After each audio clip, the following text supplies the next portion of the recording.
नमस्कार दोस्तों, मेरा नाम है चिराग गोठी, मेरे साथ है सुनील कुमार मौर्य जी। हमारी वीडियोस को आप लाइक कर रहे हैं, कमेंट्स कर रहे हैं, थैंक यू सो मच दोस्तों। आज मैं आपको बताता हूं कि कैसे पुलिस वाले ही अपराधियों को बनाते हैं और फिर जब अपराध होता है तो फिर उन्हीं के खिलाफ कार्रवाई करते हैं। मतलब कितने शाणे होते हैं, ये मैं बताना चाह रहा हूं। दरअसल जो थाना होता है उसमें एक जो पुलिस वाला होता है, जो एक लोकल लेवल पर होता है, जो जिसको दिल्ली में बीट कहा जाता है और दूसरे शहरों में उसको बाकी जगह पे वही चौकी होती है, पुलिस चौकियाँ होती हैं और वहाँ के सिपाही होते हैं, वो अपना गाड़ी से घूमते रहते हैं। उनको बीट कांस्टेबल कहा जाता है, लेकिन गांव में ऐसा नहीं लोग कहते सिपाही जी हैं, दरोगा जी तो हैं। वो धीरे धीरे कौन कौन सी कुछ इनकम होती है इनकी, फिक्स्ड इनकम, जहां से इनको पैसा आता है। यानी कि इलाके में अगर इलीगल कंस्ट्रक्शन हो रही हो तो पुलिस वहां से पैसा बनाती है। इलाके में अगर फॉर एग्जांपल कोई इलीगल कंस्ट्रक्शन अलावा कोई रेडी पटरी लग रही हो, वहां से फिक्स्ड इनकम आती है। इलाके में जुआ चल रहा है, वहां से फिक्स्ड इनकम आ रही है। इलाके में शराब बिक रही है, वहां से एक इनकम आ रही है। इलाके में जितने बड़े बड़े जो और लाइजनर्स हैं जो गलत काम कर रहे हैं, वो पुलिस को पैसा दे रहे हैं। वो इसलिए दे रहे हैं पैसा, या बीट वाले को इसलिए पैसा दिया जा रहा है ताकि पुलिस का पेट भरा रहे और पुलिस वाले कोई उन पर एक्शन ना ले। और होता भी ऐसा ही है, एक्शन नहीं लिया जाता। एक्शन तब लिया जाता है जब बहुत ज्यादा प्रेशर आता है। और फिर वही जो अपराधी होता है, जो सट्टेबाज होता है, जो जिसको कहे लैंड माफिया होता है, जो सैंड माफिया होता है, यही लोग आगे जाके क्राइम करते हैं और फिर ये सारी बातें हो रही होती हैं, इन्वेस्टिगेशन हो रही होती है। देखिए, इसमें क्या होता है कि ना सिर्फ क्राइम ही होता है, कई बार क्या होता है कि उसको जैसे कोई क्रिमिनल पकड़ा जाता है तो वो क्या करते हैं, कई क्रिमिनल होते हैं उनकी साठगांठ होती है इनसे, जो लाइजनिंग करते हैं पुलिस के साथ।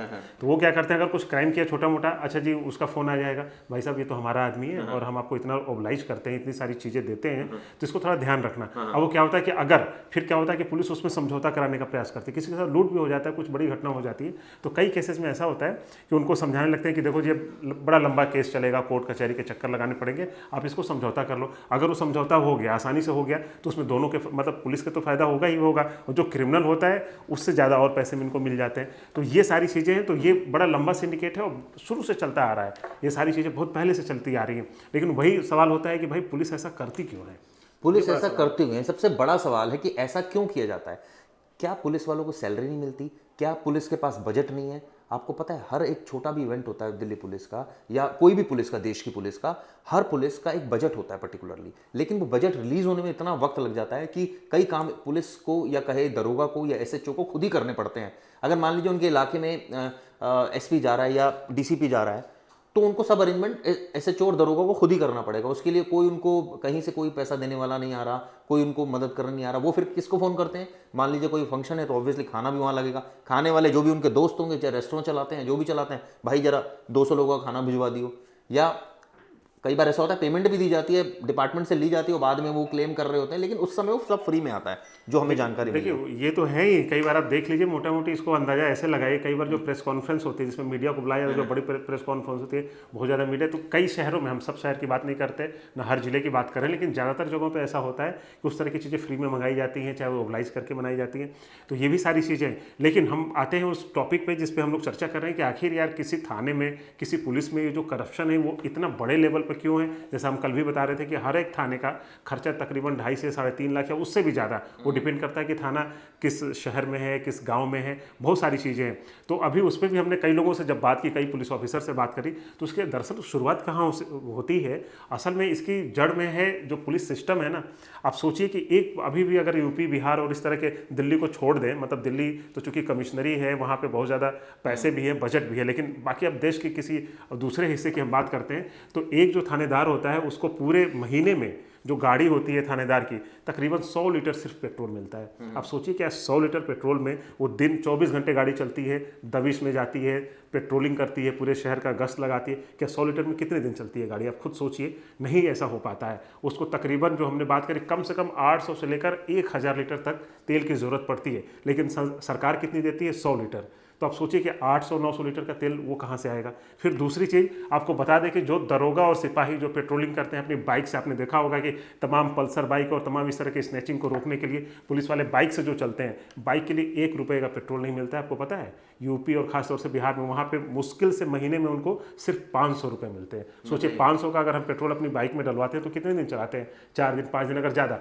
वैसे भी पुलिस वाले दिन रात उनकी चलनी है, तो सोचिए वो क्या करेगा। वो अपनी सैलरी से वो क्या पेट्रोल डलाएगा? अपनी सैलरी से से करेगा। और ये चीज़ सभी जो पुलिस ऑफिसर हैं, जो एसएसपी होते हैं या पूरा सिस्टम है, जो गृह सचिव हैं, जो इस तरह के लोग हैं, सबको पता है। और एक चीज़ और बता दें, जब इसकी बजट की मीटिंग होती है, जब मतलब सीएम या प्रमुख सचिव लेवल के अधिकारियों से पूछा जाता है कि पुलिस को कितने बजट की जरूरत है, कोई भी अधिकारी उस मीटिंग में, उसमें सिर्फ गजटेड ऑफिसर होते हैं, उनको सारी चीज़ें मिल जाती हैं, आसानी से मिल जाती है, जितना क्लेम करते हैं उतना मिलता है। लेकिन दरोगा जो मेन फील्ड में होता है उसे कुछ नहीं मिलता है। वो क्या करते हैं कि वहाँ जाते हैं जब मीटिंग में, बजट में, कहते हैं हमें कोई ज़रूरत नहीं, हमारा काम बहुत बढ़िया से चल रहा है। तो बढ़िया से इसलिए चल रहा है, तो बढ़िया से चल रहा है, तो यही चीज़ें फिर वो आप वही समझिए कि चढ़ावा।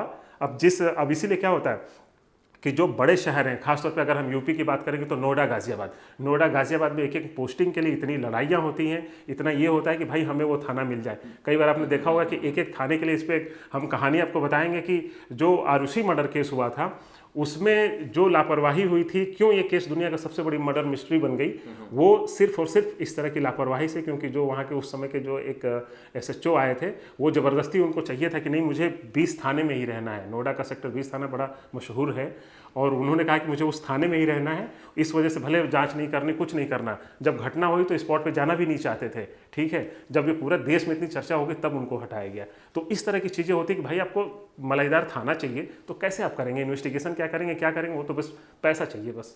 तो आपने देखा पैसा चाहिए, यानी कि आपको, जिसको दिल्ली में कहा जाता है हर बीट बिकाऊ है, हर थाना बिकाऊ है, यानी कि एसएचओ या दरोगा को वही थाना चाहिए जहां सबसे ज्यादा मलाई हो। मलाई मतलब इलीगल एक्टिविटी होती हो, जहां मार्केट लगती हो, जहां रेडी पटरी हो, जहां पर कंस्ट्रक्शन बहुत ज्यादा होती हो, जहां पर ये कहा जाए कि दिल्ली में और इलीगल एक्टिविटी, सट्टा चल रहा हो, जहां पर ड्रग्स चल रहा हो, जहां पर सासी रहते हो, इस तरह का ऐसा थाना चाहिए ताकि वहां दबिश देते रहे, एक्शन लेते रहे। और जानबूझकर दिखाने के लिए पुलिस एक्शन लेती है। आपको पता है दिल्ली में जो कई ठेके हैं, वहां भी पुलिस वाले जो बीट कांस्टेबल होती है उनकी कितनी चलती है। वो मजबूरन, मजबूरन नहीं कहूंगा मैं इसको, क्योंकि हालांकि वो तो बहुत टाइम लिमिट से बंद हो जाते ठेके, वो भी पुलिस वालों को ऑब्लाइज करते हैं। क्यों? क्योंकि उनको पता है कि यहाँ पर कभी ना कभी ऐसा होगा कि वहाँ झगड़ा होगा, कभी ना कभी ऐसा होगा कि वहाँ पर लोग शराब पी के हंगामा करेंगे, या कभी ऐसा होगा कि लोग विरोध करेंगे कि भाई ये इस तरह से। तो इन सब चीज़ों से बचने के लिए वो उनको 1 या 2 बॉटल हर दिन या हर हफ्ते ऐसे दी जाती है। ये सारी चीज़ें जब पुलिस लेगी तो अपराधियों पर कार्रवाई नहीं करेगी, और जब अपराधियों पर कार्रवाई नहीं होगी तो अपराधी वही घटना करेंगे जो मूसेवाले में हुआ। उसमें भी यही सब चीज़ें निकल कर आ रही है कि लोअर लेवल पर करप्शन है, चाहे पुलिस के लेवल हो जाए, चाहे जेल के लेवल पर हो जाए, यही सब वही अधिकारी हैं जो करप्शन कर रहे हैं। और इस तरह से ये चेन जो है लगातार बनती चली जा रही है, फिर एक्शन नहीं होता।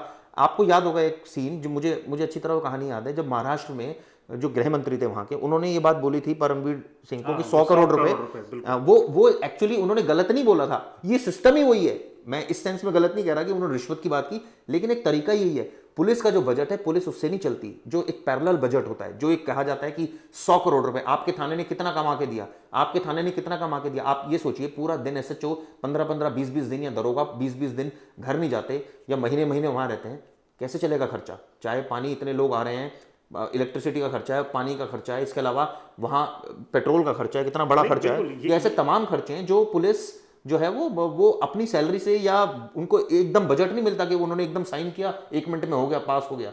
ये इतना टीडियस प्रोसेस है कि जिससे कि आधा काम वो खुद ही करते हैं, कहते हैं छोड़िए इन चक्करों में, बाद में लेते रहेंगे, पहले अपना काम करें। बिल्कुल, इसीलिए मैं हमेशा ये बात कह रहा हूँ कि इसमें जो कई लोग ये सवाल कर रहे हैं कि आखिर अगर ये परेशानी है, ये करप्शन है, तो इसे दूर कैसे किया जाए। दूर करने का यही तरीका है कि जो सरकार है उसको, दूर तो कभी नहीं होगा। देखिए दूर कभी नहीं होगा, ये सिस्टम ऐसे ही चलेगा। दूर इसलिए नहीं होगा, मैं वही तो बता रहा हूँ ना कि जब मीटिंग होती है तो जो अधिकारी हैं वो कहते नहीं कि हमें अगर प्रॉब्लम है तो हम अपनी बात अगर कहीं उठाएंगे तभी तो हमारी समस्या सुनी वो क्या कहते हैं, अधिकारी क्या कहते हैं, हमने भी पूछा कि आप क्यों नहीं उठाते। उनका साफ साफ कहना था, भैया हर स्टेट पुलिस जो है वो अपना एक बजट लेकर आती है, हम कैसे ज्यादा बजट मांग ले। वो कहेंगे दूसरे वाले तो कम बजट में कर रहे हैं, आपको क्यों ज्यादा बजट चाहिए। तो ये इलीगल एक्टिविटी पुलिस खुद बढ़ावा दे रही है, खुद इस तरह की इलीगल एक्टिविटीज करवा रही है, वहां से पैसा बटोर रही है, फिर वहां वो अपराधी जन्म ले रहे हैं। क्योंकि भाई आप जिसका ऑब्लाइज कर रहे हो, जिसको, उसको ऑब्वियसली उसको छोड़ोगे आप। ये तो मैं आपको बता रहा हूं जो फिक्स्ड इनकम पुलिस की है। अब आ जाइए जो केसेस पुलिस हैंडल करती है, आप सोचिए ये एक एक केस। आज की एक ताजा खबर बताता हूं आपको। एक दिल्ली का एक थाना है जहां पर कुछ हवाला की रकम पकड़ी गई है 5 करोड़ की। यह आरोप लग रहा है, अभी आरोप है, सच नहीं, मुझे पता नहीं कितनी सच्चाई है, कि 2.5 करोड़ रुपए पुलिस वाले खा गए। अब सोचिए इस तरह से पुलिस खा जाती है पैसे। रेड दिखाई कि आपको 20 लाख रुपए की रेड हुई है, पता लगा जी 20-25 की रेड थी, 20 दिखा दी, 5 खा गए।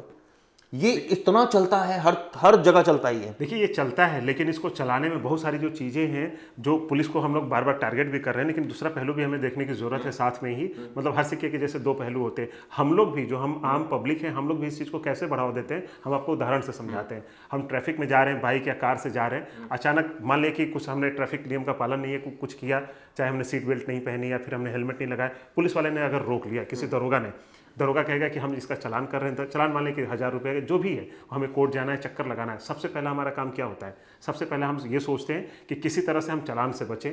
हम पहले किसी अधिकारी को, जो हमारा जानने वाला है, पुलिस विभाग में है या फिर मीडिया में है या फिर कहीं भी है, जो ऊंचे रसूख पे, हम उसको फ़ोन करते हैं, उसकी बात कराते हैं कि भाई किसी तरह निपटारा हो जाए। मान लिया कि बाय द वे अगर हमारा कोई भी जुगाड़ नहीं है, तो फिर हम दूसरा ऑप्शन क्या करते हैं, भाई ले दे के कुछ काम बन जाए, ठीक है ना। हम खुद ही वो मतलब हम वो पैरवी करते हैं कि चलो 100-200, मान लो कि 1000 रुपये का चालान है, तो कौन पैरवी करता है?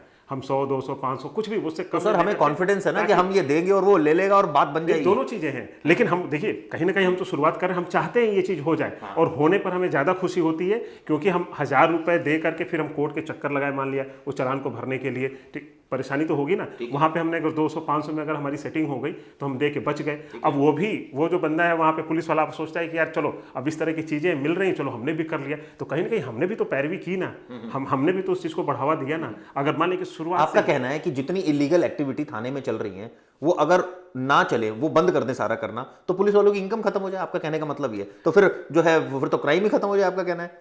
कोई भी शख्स अगर गलत काम कर रहा है तो आप ये मानकर चलिए उसका मन है, वो करना चाहता है और उसको डर नहीं है कानून का। उसको पता है मेरी सेटिंग में कर लूंगा, ऊपर जाकर कितना पैसा देना है बताओ।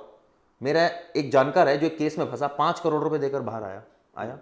उसको पता था वो दे देगा, वो बच जाएगा वो। तो कहने का मतलब ये है कि जब इस तरह से सिस्टम होगा, जब इलीगल एक्टिविटीज चल रही हैं, सबको पता है इलीगल एक्टिविटी, शराब नहीं बिकती क्या इलाके में? क्या इलाके में जुआ नहीं चलता? यही सारे प्रोमिनेंट रीजन होते हैं क्राइम के। क्या इलाके में गोलियां नहीं चलती? इलाके में इतने केसेस होते हैं, पुलिस पैसा नहीं लेती? क्या पुलिस 5 आरोपियों को पकड़ना होता है, 3 आरोपियों को पकड़ के 2 को छोड़ के उनसे पैसा लेकर सारी सेटिंग नहीं करती? सबको पता ही होता है। बिल्कुल होती है, ये सारी चीजें तभी तो ये सारी इनकम है पुलिस की। सारी चीजें, मतलब हम सारी पहलू पे हम 360 डिग्री बात कर रहे हैं हर चीज पे, कि वो भी एक प्रॉब्लम है, ये भी एक प्रॉब्लम है। और कई बार हम लोग भी, अब सोचिए कि हम लोग, जैसे पुलिस वाली चीजें तो हम लोग अक्सर उठा देते हैं, लेकिन आप सोचिए कि किसी अथॉरिटी, नगर निगम में हम जाते हैं छोटे छोटे काम के लिए, खुद ही लाइन में लगने के बजाय हम पैसा देकर के ये सारी चीजें कराते हैं। तो देखिए कुछ चीजें क्या है ना, कि वो चीजें हम करके बड़ा खुशी हो जाती है। अगर हमारा नंबर, बिना नंबर के अगर आप बिना लाइन में लगे और हम चले जाएं कहीं पे और अपना काम करा लें, तो आप आके कहते हैं ना कि यार देखो मेरा सीना चौड़ा हो गया। तो ये सारी चीजें हैं, वही हम पैसा दे करके या फिर ओबलाइज करके, ये सारी चीजें हैं। तो कुल मिला के सारा सिस्टम ऐसा हो चुका है कि जिसको दूर करना बड़ा आसान नहीं है। हम चाहे जितनी चर्चा कर लें, उसको आसान नहीं है। नहीं, मुझे एक चीज समझ में आती है, वो ये है कि अगर मान लीजिए किसी भी पुलिस का सिस्टम हो कि जो छोटे छोटे खर्चे, एक्सपेंसेस हैं, अगर वो इमीडिएटली पैसा रिलीज हो जाए फंड से, और तब पता लगेगा ना एक्चुअली भाई, आप एक अधिकारी ऊपर का चाहता है कि इस इलाके में ये हमारा प्रोग्राम हो पुलिस का, तो भाई पैसा भी तो आप अप्रूव करो, फटाफट करो अप्रूव। आप एक्सपेक्ट तो कर रहे हो। और तो सुनिए, ये अलग बात है, एक जो फटीक, जो हम कल बात कर रहे थे, इतनी ज्यादा कल्चर है फटीक का कि ऊपर वाले ने कुछ कह दिया कि कराओ, एसएचओ की ड्यूटी है वो भाग रहा है, ये दरोगा की ड्यूटी है वो भागे जा रहा है, वो करे जा रहा है सारा काम, क्योंकि ऊपर के साहब ने बोला है नहीं करेंगे तो एक्शन। अब कई दरोगा ये बोलते हैं ओपनली के साहब मैं कहां से करूं, नहीं है पैसा, तो कहते हैं भाई तू बेवकूफ है, तू इलाके का एसएचओ, तू क्या कर रहा है? मतलब वो खुद कहते हैं भाई तू बढ़ावा दे, तू ले किसी से पैसे, पैसे ले वहां से लेकर और वो काम करा। मैं इसके लिए एक बहुत बढ़िया एग्जांपल दूंगा जो बिल्कुल जो सटीक है, पूरे यूपी बिहार, मतलब जितने केवल दिल्ली वगैरह को, केवल दिल्ली को छोड़ करके पूरे देश भर में लागू है, वो है मिसिंग का केस। ठीक है, मिसिंग के केस में क्या होता है, अगर कोई गुमशुदा हो जाता है, तो जब निठारी कांड हुआ था, आपको बता दें 2006 की बात है, 2005-6 की बात है, उसके बाद पूरा ये कानून बना कि किसी भी मिसिंग, लापता, जो 18 साल से कम उम्र का लड़का या लड़की है, उसमें 363 मतलब घर से ले जाना के वो बहला फुसला के अपहरण करने का मामला दर्ज होगा, और नेक्स्ट डे तुरंत अखबार में आप विज्ञापन देंगे कि गुमशुदा की तलाश, ठीक है, या फिर कोई डेड बॉडी मिलती है, खासतौर पे उन केसों में। तो आप देखते होंगे दिल्ली पुलिस केवल ऐसा है कि दिल्ली पुलिस के पास उसका प्रॉपर फंड है। आप देखते होंगे अखबार में बड़ा सा विज्ञापन आता है हिंदी अंग्रेजी में, गुमशुदा की तलाश, बड़ी सी फोटो लगती है। यूपी पुलिस और बिहार पुलिस की मैं बात कर रहा हूँ, उनसे मेरी कई अधिकारियों से जब बात हुई, कहते हैं कि हाँ कानून तो बन गया कि भाई तुरंत आप अखबार में विज्ञापन देंगे, लेकिन विज्ञापन देने के लिए हमें आज तक 1 रुपया नहीं मिला है। तो पता है पुलिस वाले क्या करते हैं, या तो विज्ञापन देते नहीं है, या फिर अगर देते भी हैं तो कहते हैं कि हम लोग एक एक शब्द चुन चुन कर घटा घटा के लिखते हैं, फोटो छोटी करेंगे कि कम से कम 100 रुपये वाले विज्ञापन में लग जाए। फिर वहाँ का जो जर्नलिस्ट होगा या वो संपादक होंगे, उनसे हम रिक्वेस्ट करते हैं कि साहब मतलब आप देख लो 100-150 रुपए, मतलब जितना कम से कम हो सके, जितना कम से कम शब्द हो, ताकि पैसा बचाया जा सके, क्योंकि अपनी जेब से कहाँ तक देगा वो। तो देखिए ये सारी चीज़ें हैं जिसकी हम लोग बात कर रहे हैं। भाई इस चीज़ को आप सही करिए ना। फिर उसका दूसरा पहलू देखिए कि वही अधिकारी, जो पुलिस अधिकारी हैं, इस चीज़ को कभी उठाएंगे नहीं कि भाई वो जो पब्लिश हो रहा है पैसा कहाँ से आएगा, फंड कहाँ से आएगा। और फिर आपको बता दें कि एक ऐसा ही केस आया था कि एक लड़की यहाँ से खुद से जा करके किसी अपने दोस्त के साथ चली गई कश्मीर में, और कश्मीर में भी वहाँ जहाँ आतंकी वाला एरिया है वहाँ पे जाके वो अपने जो भी दोस्त था उसके साथ रहने लगी। अब उसके मम्मी पापा जो तलाश में लगे, तो पुलिस ने कहा कि जो हमारे पास तो बजट है, जिस तरह का है हम चलते हैं ट्रेन या बस से ऐसे जाते हैं। उन्होंने कहा नहीं हमें वहाँ पे रैंडम मतलब जल्दी जाना होगा, तो हम प्लेन से आपकी टिकट करा रहे हैं। तो प्लेन से ये लोग चले गए, और जब वहाँ पे गए तो अधिकारी को पता चल गया, एसएसपी को, कि अरे यार ये तो ये, उन्होंने जांच बिठा दी कि तुम्हें प्लेन का टिकट किसने दे दिया। मतलब ये करप्शन है, ये घोटाला है, ये सारी चीज़ें। और उस पर जांच बैठ गई, उस पुलिस वाले को, दरोगा जो था, उसे सस्पेंड करना पड़ा। बताइए उसमें क्या गलती है उसकी? उसकी गलती है कि वो केस सुलझाना चाह रहा था, ये गलती है उसकी। हाँ बिल्कुल। तो देखिए ना कि ये सिस्टम है, क्योंकि अधिकारी को जब ये पता चल गया कि ये कैसे चला गया प्लेन से दरोगा, तो इसको भी दूर करने की जरूरत है ना। मतलब करप्शन क्या है कि ऊपर पहले से जो ऐसे एक ये वर्ड है ना फटीक, ये बंद होनी चाहिए। ऊपर से लेकर नीचे तक जो है कि एसएचओ इलाके में जा रहा है तो उसकी पूरी फटीक वो करेगा, आईपीएस की फटीक पूरी करेगा, उसके घर वालों की फटीक करेगा, उसके रिश्तेदारों की फटीक करेगा। और ये जो खाना आ रहा है, कैटरर दोस्त है आपका, सट्टेबाज आपके दोस्त हैं, आपके अकाउंटों में नहीं आ रहा तो आपको डायरेक्ट कैश आ रहा है, आपके जा रहे अरेंजमेंट वो कर रहा है, यहाँ तक कि घर का पता नहीं क्या क्या सामान वो लेकर आ रहा है। ये सब चीज़ें जब बंद होगी ना, तब भ्रष्टाचार बंद होगा। जब भ्रष्टाचार बंद होगा ना, तब आप सही को सही बोलेंगे और गलत को गलत बोलेंगे। आप सोचिए, यही कॉकस बना हुआ है पूरे दिल्ली में, या दूसरे स्टेट्स की भी बात करूं, वहां भी यही कॉकस बना हुआ है, जिसकी वजह से अपराधी पुलिस की मिलीभगत, और उसकी वजह से एक्शन नहीं हो रहा। बीच बीच में एक्शन हो रहा है दिखावे के लिए। अब क्या है, कहीं से पुलिस को पैसा नहीं आ रहा, वहां जा ले जाएंगे एक्शन करने 1 मिनट में। 1 मिनट में आप देखिए पुलिस वहां शराब के आसपास पूरी एक्शन हो रही होगी, एकदम टाइट हो जाएगी। बिल्कुल। बहुत सारे आप देखिए ना क्रिमिनल, कोई आपकी किसी से सेटिंग बिगड़ गई, किसी दरोगा की किसी से, तो देखिए आप सचो गोली की तरह जाएगा, वहां एक्शन लेगा। देखिए ना बहुत सारे जो स्पा सेंटर वगैरह में ये लोग दबिश डालते हैं। आप एक बात, स्पा सेंटर की बात सुनिए, दिल्ली की अगर बात करूं मैं, इतने स्पा सेंटर चल रहे हैं, सबको पता है यहाँ चल रहे हैं, इस मॉल में चल रहे हैं, इस जगह पर चल रहे हैं। एक दिन रेड करेंगे, बाकी दिन कोई रेड नहीं। मैं वही कह करिए रहा रेड हूं भाई। कि भाई जो बड़े बड़े क्रिमिनल भी हैं, सबको पता है वहां कब कितनी बार रेड होती है अचानक। और सुनिए, रेड होने के बाद तो बंद होना चाहिए, सील हो जाना चाहिए, फिर खुल जाता है, फिर खुल जाता है। बिल्कुल। चलता है इसीलिए अब देखिए, अब जो नया जो अभी सुप्रीम कोर्ट ने गाइडलाइन दी है, तो देखते हैं उसमें क्या होता है, क्या सारी चीज़ें होती हैं। इस पर हम कभी आगे डिस्कस करेंगे फिर।